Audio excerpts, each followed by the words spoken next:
Welcome back to Crime Family. And this is the final part of our three-part deep dive or look at the drug and opioid epidemic in Canada, the US. And so in the past two parts, you heard us speak with two different people from two very different perspectives. And so in this third and final part, you're going to be hearing from more from us about just our opinions on the opioid epidemic and like our opinions on and thoughts about the interviews and the takeaways from the interviews. So we just wanted to have a chance to talk amongst the three of us about, the interviews that we did and just our takeaways from them and just talk more casual conversation about the topic at large. So, yeah, so you'll hear a lot of our own personal opinions and, our thoughts on like potential solutions and a commitment to raising awareness about this critical issue. So I guess to start off the conversation, I just wanted to kind of ask generally, like, what was I guess we can start with Brian's interview, since that was the first one we did. What were your overall takeaways from our interview with him? Yeah, either one of you can go first, I guess. I actually was pretty nervous to talk to him at first, but I also learned a lot about the opioid epidemic and just how serious it is and like what his job was and how he became involved in that. And I think it kind of was like an eye opener for me because I kind of knew a little bit about the epidemic, but like from hearing it from his perspective and like knowing the work that he does, it was like I just learned so much, and I think it kind of just like opened my mind a bit more to the topic itself. But I also really enjoyed talking to him and getting his side of things and asking him some questions and learning a lot. Yeah, I was the same. I was like pretty nervous going into it just because like it was this retired DEA agent and he knew a lot and was, in law enforcement. So it's always intimidating. But he was super easy to talk to and he was super knowledgeable. And I thought the interview was super interesting as well. I think the one thing that I'm like thinking about now that stood out was like he said this multiple times that somebody dies from opioid overdose, or as he said, drug poisoning every 5 minutes, which is so crazy when you think about that. It'd be like everyone that you know in your family or that you've ever met in like a couple days is like wiped out basically. So pretty scary stuff. Yeah, yeah, I agree with both of you. Like, I was also kind of nervous when we were going to have him on the show, just because I always am every time we have a guest, because you want to ask the right questions. You don't want there to be like awkward silences, so you feel like this pressure. But very Brian is like very easy to talk to, and honestly, you just ask him a question and like you go kind of into a whole conversation because um he just talks about so many topics. So very easy person to interview, really. And yeah, definitely learned a lot too. I think we towards the end of the interview, we talked a little bit about like the dark web. So for me, the biggest takeaway was that I always thought it was illegal to go on the dark web. Like I thought like just being on it was illegal. But he said, like people go on it all the time and there's a lot of like whistleblowers and stuff. So you can actually go on it and it's not illegal, but obviously if you participate in any of the illegal activities, it is. So that was my biggest takeaway, even though it's not directly related to the drug epidemic. But yeah, I think it was also interesting because I've never really, we all hear about the DEA, but I've never actually talked to somebody who was ever in the DEA or currently or retired. So that was very interesting. And also I didn't really know what to expect because I think when you think of like law enforcement or DEA, you're going to be like super tough, like tough on crime and all that stuff, which he was when he talked, but he also did have a lot of empathy and understood addiction from like an empathetic perspective, which I think was important and also kind of um hopeful that like that there's people on the front lines who are actually having that empathetic edge and aren't just there to like prosecute to the full extent of the law for like every single person for taking drugs or whatever. And it's like his focus is obviously more going after the cartels and like the high level people who are involved in this and exacerbating this rather than like the low level user, really. So that was good to hear. And so yeah, his perspective was just very interesting. And there's probably a lot more that we could have talked to him about that we didn't get the chance to. Our interview was already pretty long as it is, but yeah, that was just my biggest kind of overall takeaway was like he was very you could tell he's a very empathetic person and understands addiction that in I think a way that you probably should if you're going to be working in the DEA. I think you should have like a basic level of understanding of addiction in that way. So yeah, that was good to know or to Yeah. learn, I guess.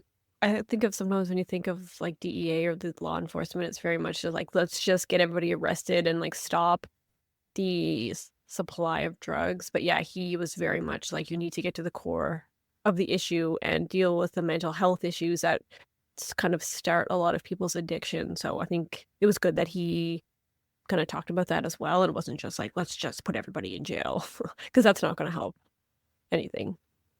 Yeah. Yeah, and that's why it was good that we had him and we had Dusty on because two very different perspectives. Like I think we asked this one question like that was pretty much the same that we asked both of them was like how they feel about like the harm reduction strategies of like the safe supply and all that stuff. And we got two totally different answers. If I recall, like Brian was like, not a fan, not great. And then Dusty was like, I think it's fantastic. So it was like interesting to hear those two very stark contrasts. Yeah, I'm And yeah, glad we asked them both that question and I'm kind of glad that they had different opinions because it is interesting to hear kind of both sides of why they think it's good and why they think it's bad to have those safe supplies. And so obviously they're coming from two very different sides of it. And yeah, it was interesting. yeah. And I think obviously, oh, go ahead, Steph. I think that's why I enjoyed the interview so much was because they were so different. And going back to what Katie said, like that's when I was kind of thinking too, or sorry, AJ might have said it too about the harm reduction. Like it was just like I kind of can see why Brian was more not for it and where Dusty was, because it's like Dusty grew up in that type of environment and like he knows what went on and he knows like how to help people and stuff. And I feel like I was actually kind of surprised that Brian was against it. I mean, like I'm all for it, and I think you guys were agree. Like, are you guys all for the harm reduction too? And like, no, AJ, you are, and Katie, I think you said you were. I couldn't Yeah, like remember. definitely harm reduction. I don't know if I agree with completely everything that they do for harm reduction, like supplying safe drugs to like anybody that comes in that wants them. I don't know. I think there's like a fine line between someone that's never been on them and wants to try them. Let's go to, a safe supply obviously is better, but just people knowing that they're there whenever they want them is, I don't know, maybe not the best either. But yeah, I kind of agree with both of them in different ways. And yeah, I think it's like a spectrum too, right? Like there's, minimal harm reduction, and then there's like the full on, like, which is a very progressive harm reduction, right? Which is like more of what that is talking about of like the safe supply and all that stuff. And I mean, I guess I could see it. I mean, I'm glad that they both had different opinions and it makes sense that they do.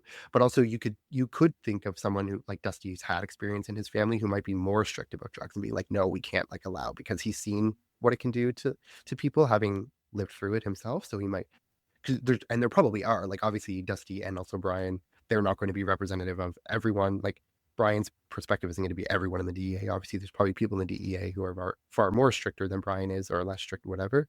Whereas Dusty, there's probably people with lived experience of addiction who think like, abstinence is the only way and we have to like punish people and all that stuff. So obviously we don't want to say that they're like representative of like both sides, just their own opinion. But yeah, interesting. And I was thinking about this too, because I don't know if we said this, but those interviews that we did were actually like conducted. We're recording this episode in January, but we did these interviews back in September, I think. So it's been a few months. But yeah, and I think you heard in my interview in the interview that we did with Brian, like when we were talking about that, he was saying he wasn't for it, and I was kind of like trying to like probe him a little bit more on like why. Um, and I don't know. I mean, I am for harm reduction, but I think it all depends on how it's implemented. And I think I talked a little bit about that in either with Brian or with Dusty or maybe both. But like I think it really depends on the policies that are surrounding it, because I think harm reduction in itself is very good, but it has to be implemented in the right way that's actually going to be successful. And I think when we look at places like maybe BC, I think maybe they didn't implement it correctly, because I think that there's a lot of, I don't know, I think maybe I don't know if it made the issue worse than it was before, but I think it's not necessarily helping in as great of a way as maybe they thought it would. So I think it comes down to that too, because I talked about with in the interviews, like Portugal, I think is the gold standard for that, because Portugal did decriminalize all drugs like over 20 years ago and actually really did help them. So I think if we can implement it the way that they did and it worked, and it shows you that it can work, but it's all about who's doing it and how it's done, I think.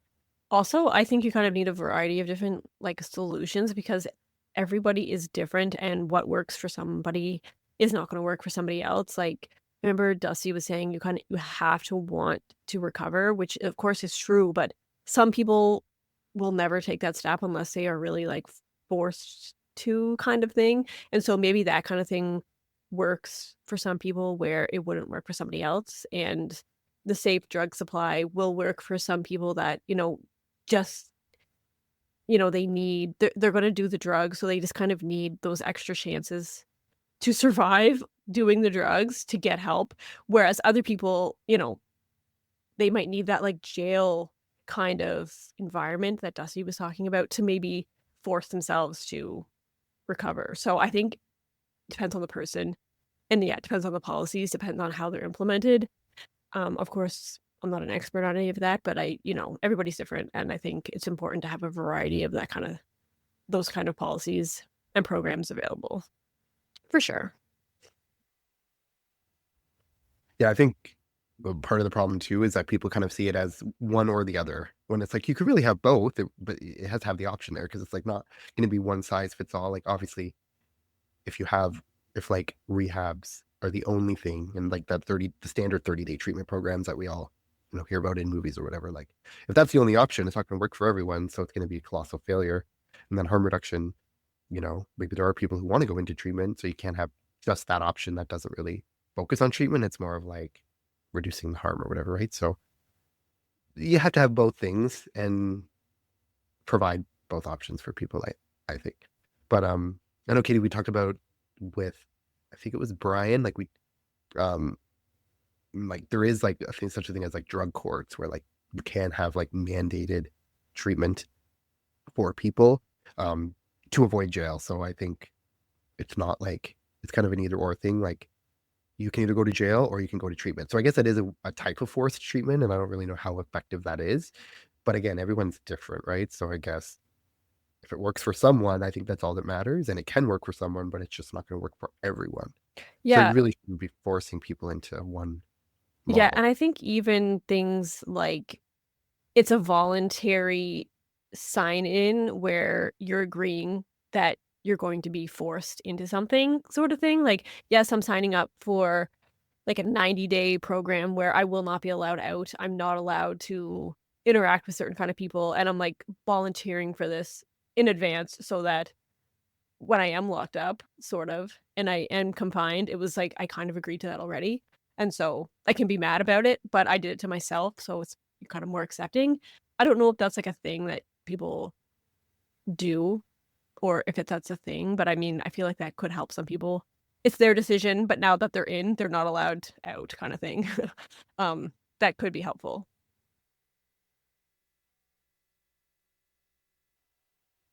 Oh, so I didn't know if Steph was going to say something. She looked like, Oh yeah, I was gonna say, yeah, I kind of like that idea that Katie had. I think it's important for people to, I mean, 'cause going like back to the drug addiction and being like an addict, it's very hard to accept that you're an addict. And I think if, like Katie said, if you agree to go to this program yourself and then you get there and you hate it, it's like, well, you signed up for it. Like you need to, I think you need that pressure and you need that motivation to stick with it. Because a lot of people go to rehab and then like they just get out like in 5 or 6 days because it's not what they expected, and nobody can stop them. But I think if you have a contract and you like sign it and you volunteer yourself to go, then I think it might be beneficial to those people who really need the help. Yeah, and I think too, it really comes back to you have to want to change, or you have to want the treatment, because for example, you can go and agree to do a drug treatment instead of jail, but so you'll like force yourself to get through 30 days just so you can, just to get out of jail, to avoid jail. But like, if you're not really committed to change, if you're doing it just to avoid the jail, like you're gonna get out in 30 days and go back to the same thing. So it's like you have to really be committed to actually want to change, not just like go through the motions just to get through it. And I think that's really where so I think like obviously drug court's a good thing, but I also think you have to be doing it for the right reasons. Like it's not a magical thing, like complete this 30 days and magically you're going to be fixed. It's like you have to commit to it, for that 30 days, but then also for the years after that. Yeah, So and that's why I think, like, support and programs after you're out of rehab, like, are important. Because as soon as you get out, now you're on your own again. Like, you need support to, be surrounded by people that aren't doing drugs. You need support, like, to maybe find a job, find somewhere to live, and if you just, like, let out of this program right back to where you were before, like, that's not helpful. So I think they need kind of, like, even like years worth of support afterwards to get themselves to a better place when they're out than they were when they are in. So, unlike a lot of people might not have that support system with their family or friends when they get out, because that's the reason why they're in that situation to start with. So, just going through a program itself isn't always enough. You need support afterwards. And I don't know enough to say that that is stuff that there is those kind of things available.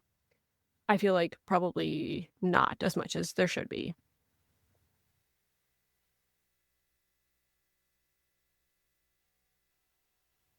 there was something I was totally going to say and then it completely went out of my mind. So I Steph, if you was wanted to say something while I think about it. Yeah. well, I was just gonna say, like, and I also think there's people who need to go to jail to see what life would be like if they spent the rest of their days in jail. To be like, "Oh, wait, this is not what I wanna do. Maybe I should turn my life around and get help." Because I feel like Katie said, going to rehab, like, and just getting out in 30 days and then don't have that support and you're back doing drugs again.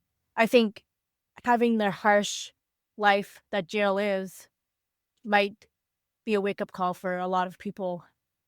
But then again, you also need support.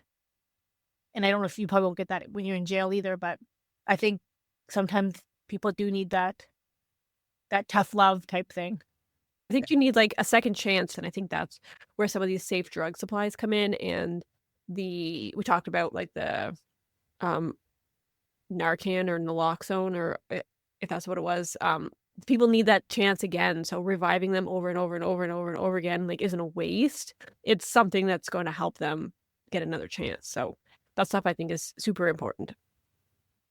Yeah, and I also think too, one thing that I don't think we talked about in either interview, or I know we didn't, but I was thinking about it, is like also we have to also normalize or get rid of the shame around like relapsing, because relapsing is just kind of a part of it. Like I feel like people see of it as sort of a linear journey. So, you go from being struggling with addiction and then you go to treatment and then you just get help and that's it. Where it's really for like the vast majority of people, I would probably say 80% or more, or 90% or more, like you're going to relapse at least once, maybe multiple times. But that doesn't mean that you failed either. Like I think there's a lot of shame in the relapse. And I think it's just a part of the process, because some people, they might relapse 4 or 5 times before they finally Well, do get yeah, better. and that's like everything in life. It's not like you succeed the first time you try something. Like you apply for a job, you don't get it. Oh, okay, well I'm never going to apply for a job again. Like no, you apply for another job and then you don't get that. Like you just keep going. And so and that's like everything. I feel like so you take a course, you fail a test or something. Okay, well I'm done. I'm never doing it again. Well, no, you try again, right? So I think the same with like relapsing. It's like the same process as everything in life basically. Even though obviously it's different, but the same process. Yeah, and maybe it's kind of sort of like a trial and error thing. Like maybe you'll go through treatment once, then you'll like be good for a little bit, you'll relapse, and then you'll realize, okay, well maybe I need a different kind of treatment, or like I need to go for treatment for longer, and then you try it and go for longer, then you get out, you relapse again. Okay, maybe I'll try it. So it's like kind of figuring out what works for you. And so I think, but I also think there is a lot of shame because people kind of see it as like, well, you went to treatment, you went to rehab, you're fine. So if you relapse, it's like, oh no, you're just not committed enough to it. It's like, well, no, it's a process and it's going to take time and there'll be multiple attempts before Yeah, you you succeed. and like Brian said, you need to address like the root issue of what was happening. Like you can be addicted and then go through rehab, and yeah, now you're out and you're clean again. But those root causes of why you got addicted in the first place are still there. Like you still might have those mental health, the trauma, like the PTSD kinds of things. And so if that's not addressed, then how are you ever going to get over really why you got addicted in the first place? So that's, I think, where the focus needs to be for sure. And I think that's where kind of like a combination of the safe drugs supply, safe injection sites, and also addressing the root cause, they have to work together, because if you're not going to address both those things, then it's just not going to work. Also, I was gonna say, like, people have to realize when you get out of jail or when you get out of rehab is like you have to distance yourself from those people that got you to where you were in the beginning, and to change your friends, change your social circles, to change who you hang out with or whatever. It's hard to get rid of the past when those are the only people that you kind of leaned on for help to begin with, even if it wasn't the help you you should have gotten. But like just to like uproot your whole entire life and go somewhere else with where you don't know anybody can also be detrimental to your mental health when you have nobody else to support you.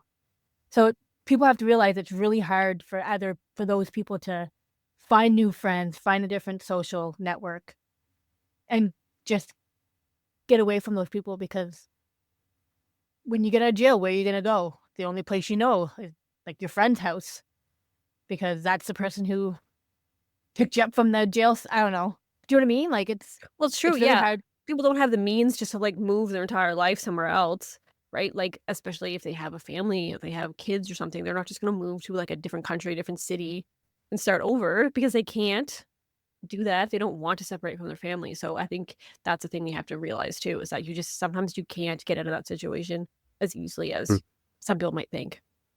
Yeah, 'Cause that's but just also, I was gonna say, even if you did have the means to uproot your life and move to a new city, I think we can all agree, and I think research has been done that like a big cause of addiction, or one of the causes, is loneliness, social isolation. So you move to a whole new city, you don't know anyone. So then you're feeling lonely, you're all by yourself, you don't have people around you that will support you or can support you. And I guess you can find like, AA or NA, like those kind of meetings or groups, but like that's really hard to do. So what are you going to do in that first night by yourself in a brand new city, in a brand new apartment, you have no one around you? Like, to me, that's really hard. That might be even harder than going back into the same people. So it's like, what do you do? It's like almost like either option isn't really ideal. It's really about, the people that are around you and supporting you, but in a way that's like not going to put you back into a similar situation that you're in before. So, and that's Yeah. kind of like sorry.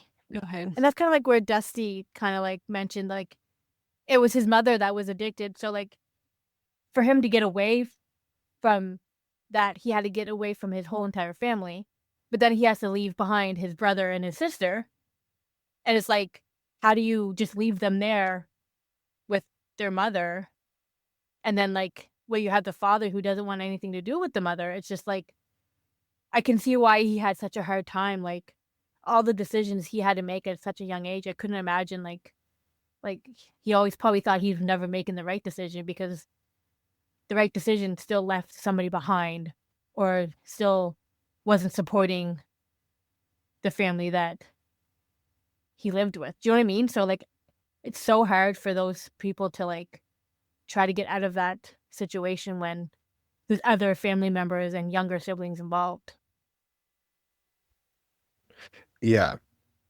And I think one thing I think kind of told Dusty that, but like he was a very good storyteller, or he was very like vivid with his description. So it was very easy to kind of picture, and he kind of talked kind of at length of like that stuff. He said stuff of those sort of decisions that he had to make at a young age, and like what he had to deal with when he was younger with his mother who was struggling with addiction. So it's kind of, and also to the importance of knowing that like it's an entire family around that person that's impacted by addiction. It's not just the person who has the addiction. So that's why it's also like the family needs support. There's like support groups just for families of people with addiction. So it's kind of an all encompassing sort of thing. And I also wanted to go back to one other thing that we were talking about, is where kind of all of the different sort of strategies need to work in tandem, because I was thinking of this scenario of like say if somebody goes to treatment and then they get out and, they're going to relapse, but they go back to, they relapse and they go into a back alley to relapse and they don't do it in a safe way, then they die. And a lot of times that's what happens because like their tolerance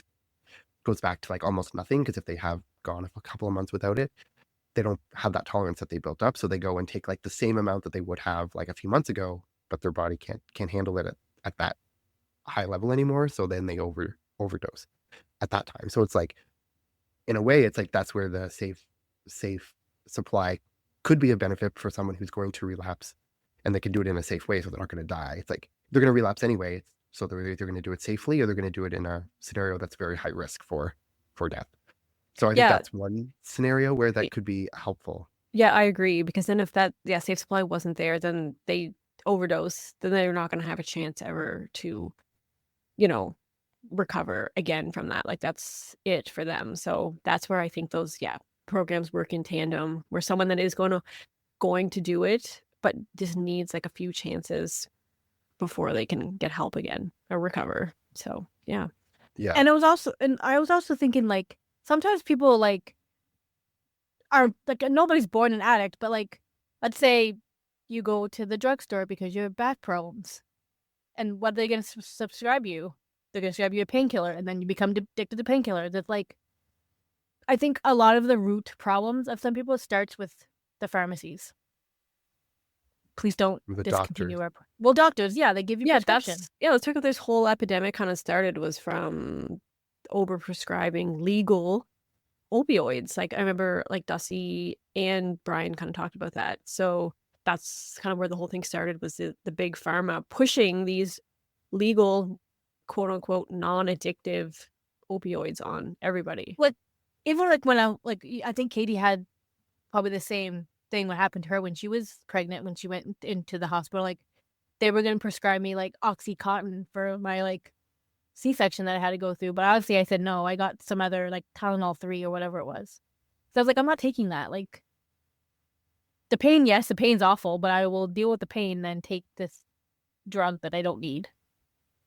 Yeah, I was prescribed oxycodone, and I didn't even know really about opioids back then because I was like 12 years ago or something. It was like I said this in the interview, like our mom was like, no, like, oh my God, don't take that. And I had no idea. And her saying that was like, okay, maybe I won't take this. And I didn't. So, but yeah, I mean, it could be something as innocent as that. And now you're dependent on that kind of thing. And like we said, it changes like your brain chemistry. So your whole like life is wrapped around this drug, this feeling that you need to feel better kind of thing. So it's scary. I just feel like there's I'm sure there's alternatives to different pain, but I feel like that shouldn't be the first thing that doctors prescribe you.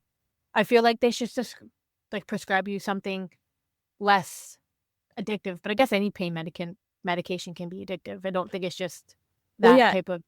And it was marketed as, oh, it's not addictive. So can you imagine if there was something as strong as like Oxycontin that just wasn't addictive? Like, yeah, that would be your go-to because it helps you. Then you recover. You're not addicted. You just get off of it because you don't need it. Like that's how it was marketed. So it was like, yeah, okay, for sure. Let's give this to everybody because it's going to help them. And then they can just get off it because they don't need it. But that obviously is not the case. And it's crazy that there is nothing that works as good as that isn't addictive. Right? Like, it's just, I don't know. It's crazy, like the chemistry of it. Yeah. I think when it started out, like you could put probably the blame solely on the pharmaceutical industry because they conned the doctors. They, went in and had meetings with all these doctors and blatantly lied to them or heavily misled them. They knew it was addictive and they just like said it wasn't. It was a whole planned thing. It was crazy. Yeah. And then maybe the doctors were maybe complicit a little bit later on, and maybe they knew, or they started seeing their patients becoming addicted to it. And like, because I read, and like I knew all this stuff, like Brian talked about Purdue Pharma, which was like the main offender of this in the 90s. But I read a book called Dope Sick, which was about that and about the kind of what led up to the opioid epidemic, and all about Purdue Pharma and how like families of victims were then like sued Purdue Pharma because of this. But like the doctors, I think, were a little bit complicit in that too. Like they got bonuses for every prescription that they, the pharmaceutical company would give bonuses to doctors the more they prescribed it. So I think like the doctors were obviously complicit, but Yeah. I've heard they weren't given the full information at the beginning either. Yeah, and some of them definitely kind of knew what they were doing because I've heard other podcast episodes like American Greed or something, and how these doctors were just basically just like legal pill mills where they would see like hundreds of people a day somehow. Like they'd come in, wouldn't even really get a test, and they would just write a script, and there would be people traveling from, all over the state to get to these one like clinics, and they'd be lined up out the door all day. And these doctors, like this doctor would be just making millions, just like cashing in on these drug addicts because it was illegal. And yeah, there's a lot of that happening, and like that was a huge part of the problem. People that were taking advantage like that. The doctors that were prescribing were taking advantage. You guys all watched that series of Painkillers, right? Yeah. Like Yeah, when I watched that, like my mind was blown. I was like, what am I watching right now? Like these companies and these doctors, I'm just like, Like it was crazy to me. I'm pretty sure that show Painkiller, I actually didn't watch it, but it's based on Dopesick, which is the book Oh, okay. that You I should read watch it. that came out.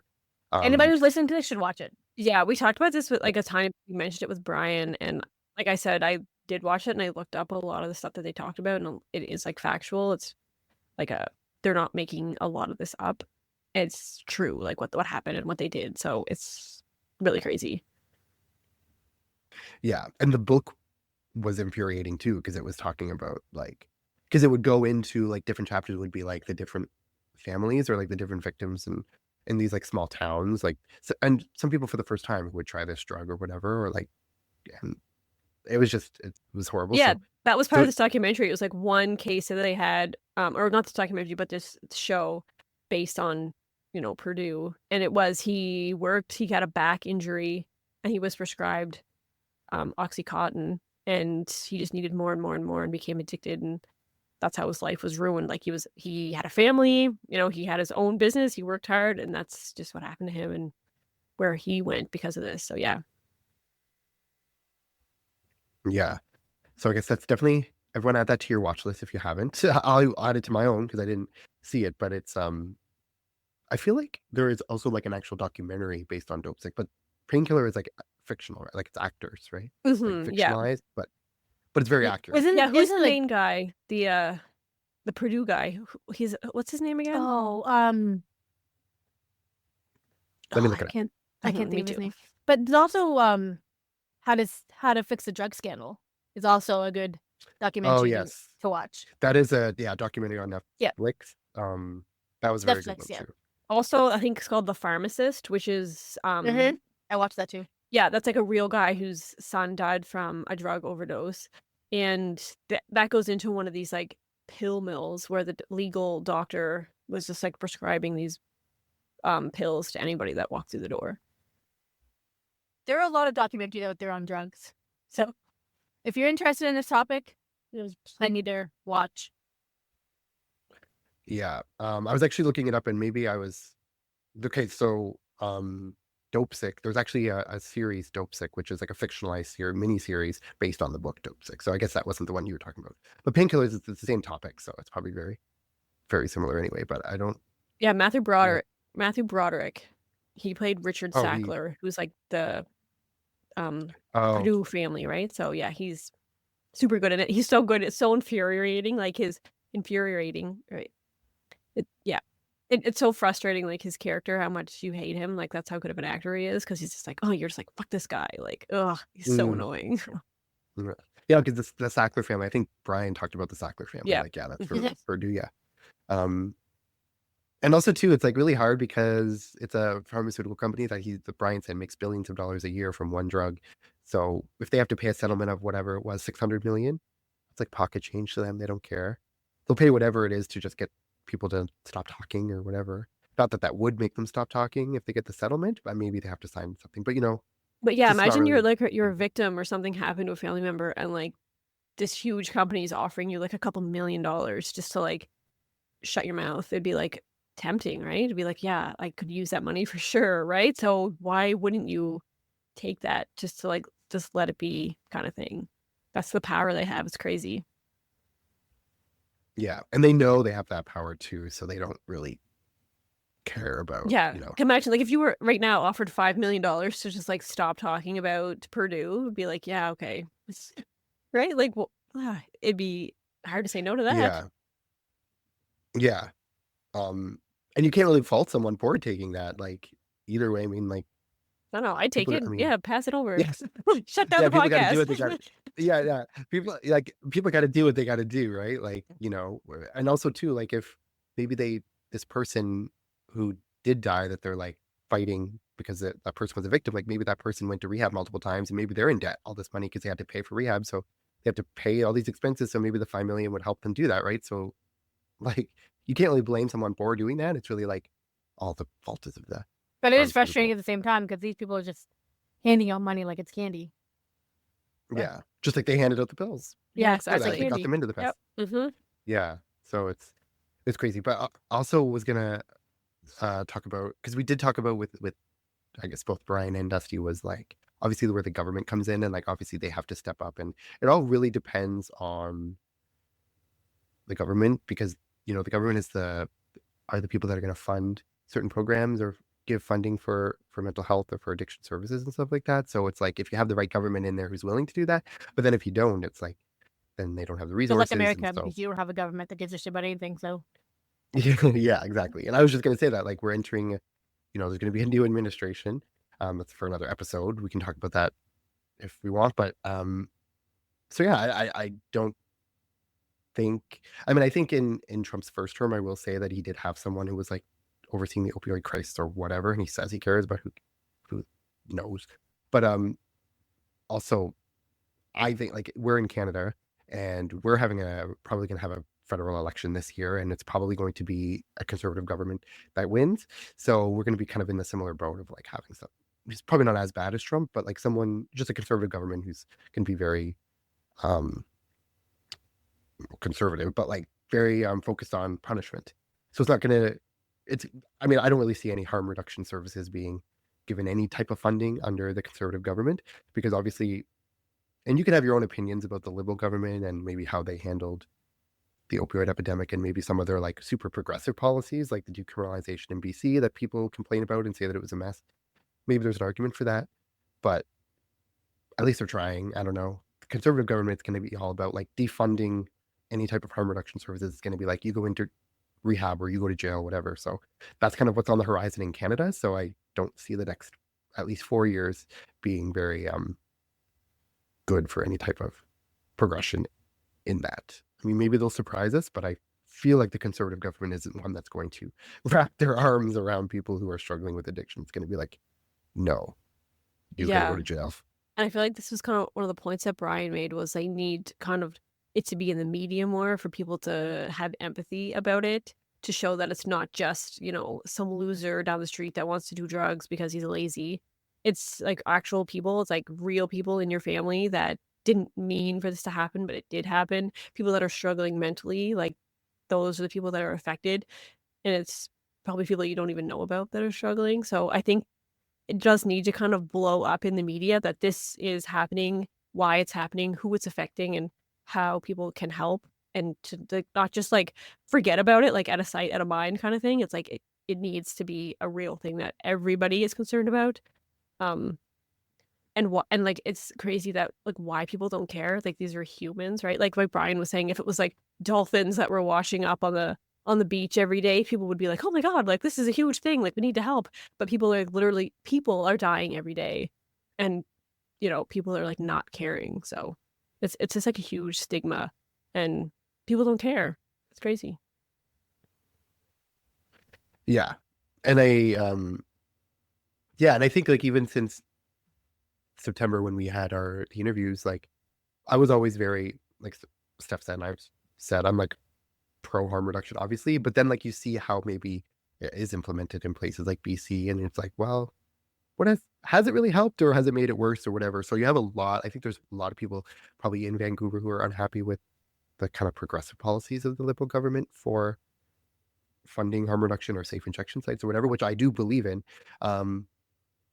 But that doesn't mean going to the other extreme is going to help anything either, because it was an issue before Justin Trudeau was the prime minister. So what was the conservative government doing before that to help it? It was still obviously an issue. So I think it's always going to change because they're both on such opposite sides and have such different beliefs and policies that it's like, it's just going to keep going back and forth, like back and forth. Is that really? So that's what we talked about with Brian. It's like everyone sort of has to kind of, you know, leave their egos at the door and just like come together, because like everyone wants to just own the other side, or like, I don't know. That's my thought. And also the public opinion too, because everyone's so divided on the issue just in the general public that like you're gonna have half that population pissed off with either direction that it goes in. So how do you, as someone who is a politician coming in to put in a policy, how is you're going to make half the country hate you regardless of which stance you take? So it's challenging all around, I think. Yeah, and I think I was talking about someone about this not that long ago, and they were kind of saying, like, I think it was a good point. They brought up something like how when there's like refugees that come into the country, how they're set up with housing and they're funded, they help get a job, they help get furniture and all these things for their homes. And I'm not saying that we should defund that because that's obviously important, but why can't we set something up like that for people that are recovering or have, struggling, trying to recover from drugs, get them set up into help you know, once they are not addicted anymore, get them housing, get them the things they need, help them get a job, support them as long as they need. And then now they're part of society and they're functioning rather than just, these are people that we can't help. Let's just let them do their thing kind of thing. So we have those programs for other people. Why can't we implement something similar for people like that in our own country now that need it? Mm-hmm. So it's just an interesting perspective. Yeah. And I guess I think that kind of would come down to the kind of misconception of addiction, of people who think like it's, a choice in a way. So people would probably say like, well, yeah, if you're a refugee coming in, it's like you fled a country that's experiencing war. That's not a choice. That is something you had to do. As people see it, it's like, well, if you're addicted to something and you're on the streets, it's like that's a result of your own action. So why should we help someone who just made the wrong choices? So I think that's probably the perception of a lot of people. Whereas people don't understand like addiction is a disease. So it's like something that kind of overtakes you and you aren't necessarily making or aren't in control of those choices. So that would come down to probably like education of addiction in general, of like what it is, what causes it, and that's not like a moral failing of someone because you're addicted to something. So yeah, exactly. And like we talked about that with Brian as well, how there does need to kind of be education around that before people can start caring. And I think another interesting thing is like how we said like it changes your brain chemistry. And I've seen other like videos or YouTube channels or whatever that people to talk about this, and it's just like how different someone in addiction, how their mindset is. It's like they don't function obviously like a normal person, but even if they were set up to like have a job interview or like you can't set up like a meeting with them, like meet me downtown at 2:00 and I'll give you some money or help you, because they don't think like that. Like they can't plan their day in advance. It's everything is just like in the moment right now. What do I need right now? They're not thinking like, what do I need tomorrow? What can I do to help me like in a week from now? Like even like in a couple hours, they can't even be like, yeah, I'm going to meet somebody, because their mind just can't do that. It's like, it's right now. What do I need this minute, next minute? And so when you think about like that, how someone can't even plan for a meeting or to like meet somebody somewhere, like they just can't do that. That's just not how their mind is working. So when you think about that kind of perspective, how hard it is for someone to plan a rehab or plan to get better because they can't, like their just mind cannot. So it's crazy. yeah, exactly. And I think also too, I think there's a lot of self-righteousness with just other people who aren't addicted to things, of like, well, if I can do it, like you're not morally superior because you aren't addicted to something. It's like, no, you just don't happen to not have the disease of addiction that many people have. So I think like there's a lot of self-righteousness too, of like, well, why should someone who made those bad choices get housing or have the government's help for stuff like that? And it's like, it doesn't make you a better person because you just didn't have to deal with that. Like you're a luckier person. You didn't have to deal with that because you didn't have the disease. So it's like just kind of a shift of perspective, I think. Yeah, I think about it as anyone who's ever been like drunk, like super drunk, and they can't even like remember the night before or something. Like imagine living in that space where you don't remember what happened or what you're doing. I know it's like not that intense all the time, but just think about you don't even know what you did the night before. So imagine someone that's like living through that and they just don't have the clarity to think about what they've done or what they're doing because they're just living in this constant state of almost like blackout drunk kind of thing. Like that's kind of where I think about it. And if you've ever been there, then you just have no idea really what was going on during that time. And you are just you're not in control of yourself really. So just, if you've ever been that drunk or you know what I mean? Like that's how it is and they just can't get out of that. So just think about that.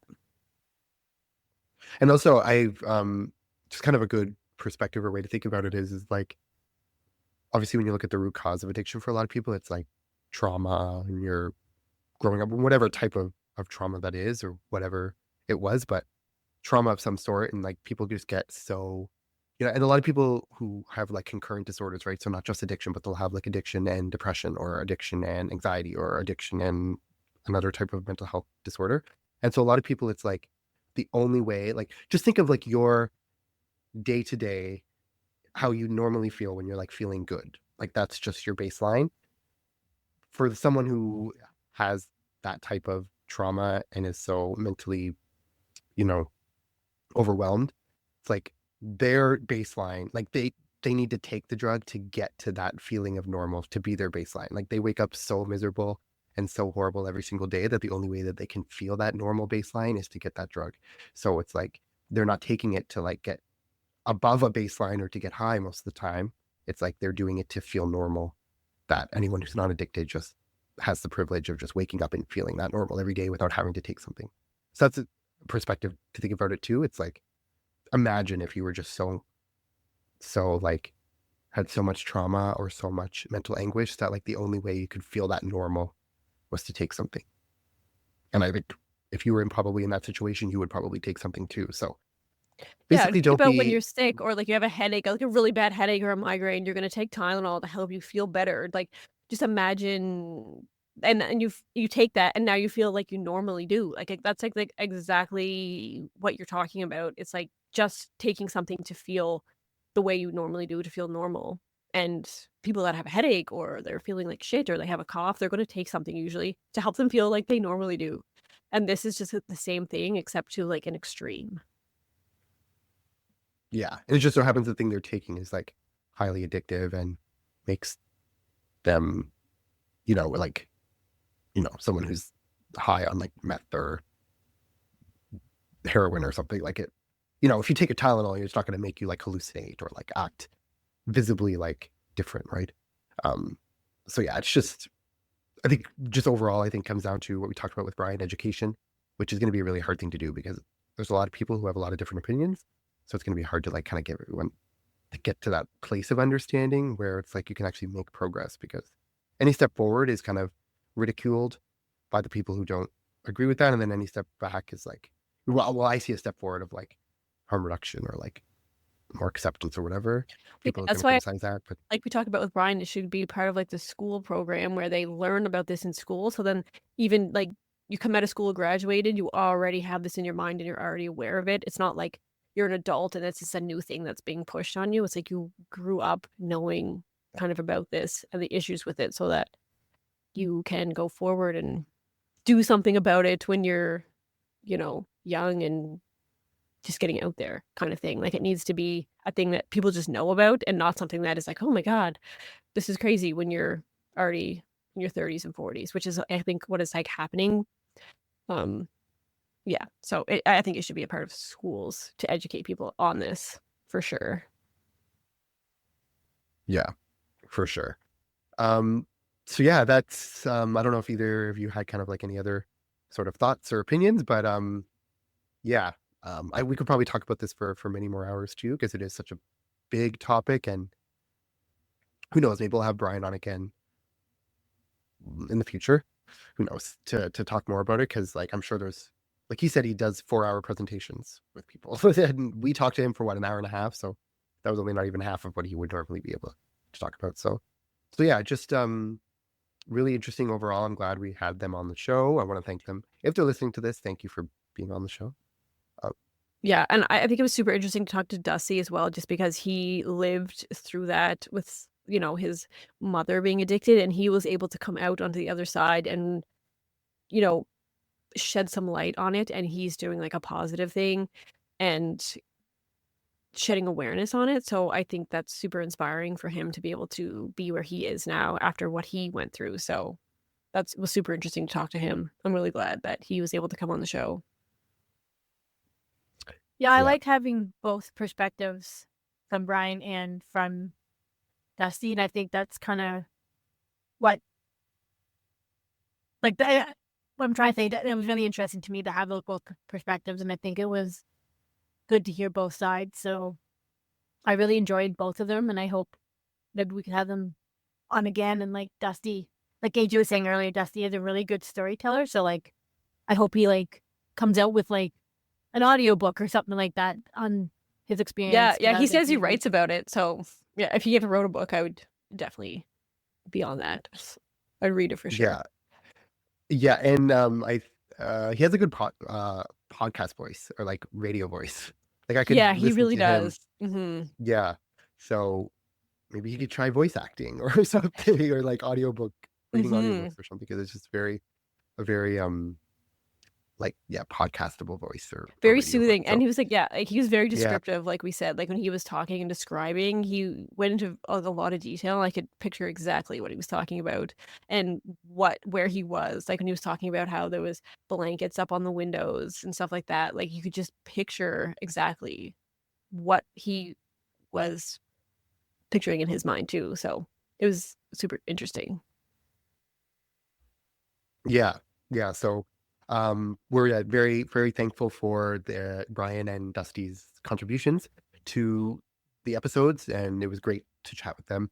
So that does it for our discussion or opinions about the opioid epidemic, and this kind of concludes our three-part series on it. So we hope you've learned something about the opioid epidemic, and whether, regardless of where you're coming from, like whether it's you're in law enforcement or you're someone who's struggled with addiction, or maybe someone in your family has, or whatever, or you're just a fan of the podcast. But we hope you listened, or we hope you learned something.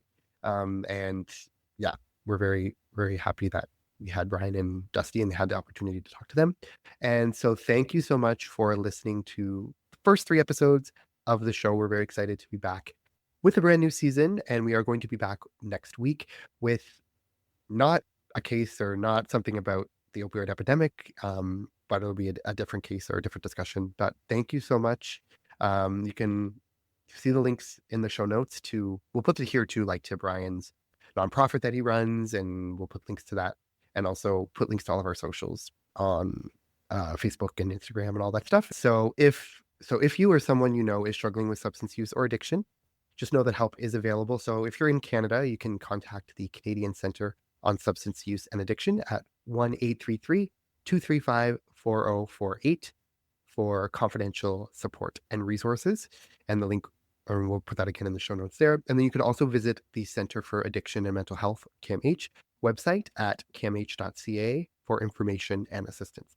And if you are in the United States, you can call the Substance Abuse and Mental Health Services Administration National Helpline at 1-800-662-HELP, which is 1-800-662-4357, for free and confidential 24/7 assistance. Or you can visit findtreatment.gov and there you can locate treatment facilities and programs in your local area. So, and if you're located outside of Canada or the US, you can search online for resources in your own local area as well. Just know that there is help out there. So just wanted to make sure we provide that little, resources for people. And yeah, thanks so much for listening. And until next time, take care. Bye. Bye.